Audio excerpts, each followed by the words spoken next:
You're in the middle of your day. Maybe you're driving. Maybe you're in the shower. Maybe you're just lying in bed trying to sleep.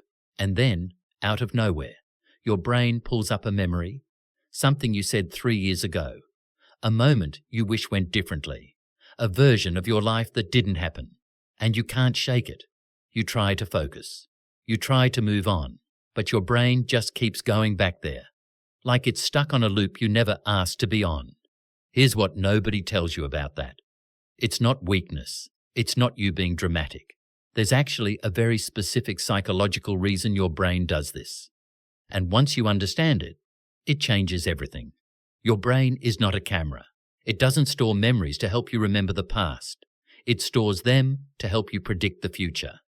Every single memory your brain holds on to is being used as data. Your brain is constantly running simulations, trying to figure out what's coming next, how to stay safe, how to avoid pain. So when something stays stuck in your head, a regret, an old relationship, a moment you can't let go of, your brain isn't being sentimental. It's flagging that memory as unresolved, unfinished, something it hasn't extracted a lesson from yet. It keeps replaying it because it's still trying to figure out what to do with it. Psychologists call this the Zeigarnik Effect. Your brain obsesses over incomplete things far more than completed ones. Unresolved experiences don't just sit quietly in memory. They demand attention. They interrupt you. They show up at 2 a.m. when you're trying to sleep. Your brain genuinely believes if it just replays it one more time, it'll finally find the answer. But here's where it gets darker. For some people, this isn't just occasional, it's constant. And there's a reason for that too.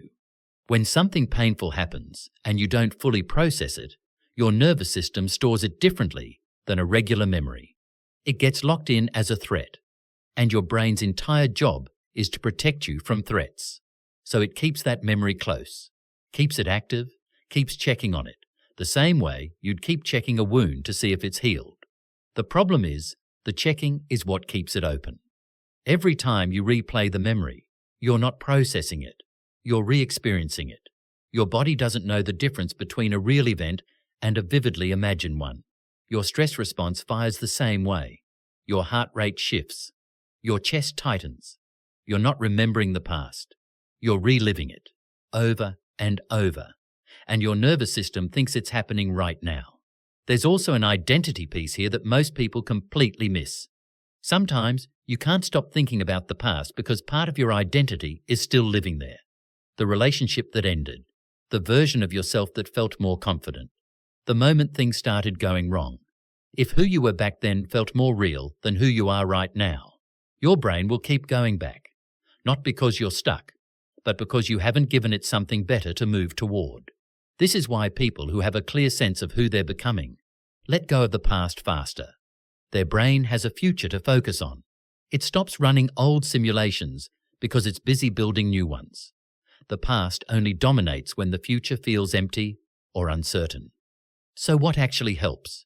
Not forcing yourself to stop thinking about it. That almost never works. Trying to suppress a thought makes your brain track it harder.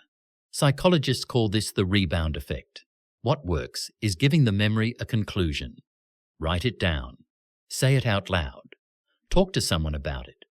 The act of expressing it fully signals to your brain that it's been processed, filed, done. Your brain stops replaying what it believes has been understood. The second thing, build something in front of you worth moving toward. A goal, a version of yourself you're genuinely excited about, because your brain will follow direction. It just needs one to follow. The past isn't holding you back because it was too painful. It's holding you back because your brain doesn't know you're done with it yet. Tell it you are. If this video made something click for you, hit that like button. It helps this channel reach more people who need to hear this. Subscribe to Psych Decoded. New psychology video every week. No fluff, just real. Drop a comment. What memory does your brain keep pulling you back to? You don't have to share the details. Just let me know this landed. I'll see you in the next one.